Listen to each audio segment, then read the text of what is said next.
Art ભણીને અભ્યાસ છોડી દીધો હતો, એટલે મારા ઘરની પરિસ્થિતિ વગી નથી અને હવે હું મારી બહેનોને, અમારા પ્રાથમિક શાળાની બહેનોને અમને સમજાયા અને અમે પાછું અભ્યાસ કરવાનું ચાલુ કર્યું. હું મારા માતા પિતા સાથે કામ પર અમે બીજે રહેવા ગયા હતા, ત્યાં ગયો હતો અને હમણાં અમારા સાહેબ અમને સમજાવીને લાવ્યા અને હું અત્યારે શ્રી ભૂપેન્દ્રભાઈ પટેલ સાહેબથી અમને થોડું ભાષણ આપ્યું તે અમે સાંભળ્યું અને હું હવે ફરીથી ભણવા બેઠો અને હું હવે નિયમિત શાળામાં આવી. છેલ્લા 3 વર્ષ દરમિયાન જે બાળકો ડ્રોપ આઉટ થયેલા હતા એવા બાળકો સાથે માનનીય મુખ્યમંત્રી સાહેબ શ્રી પ્રેરણાદાયી સંવાદ કર્યો.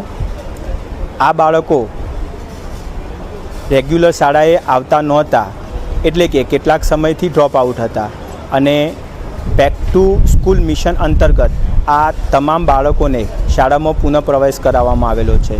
બનાસકાંઠા જિલ્લાની અંદર કુલ 37,000 જેટલા બાળકો ડ્રોપ આઉટ હતા, જેમાંથી 29,000 જેટલા બાળકો પુનઃ શાળામાં પ્રવેશ પામેલા છે.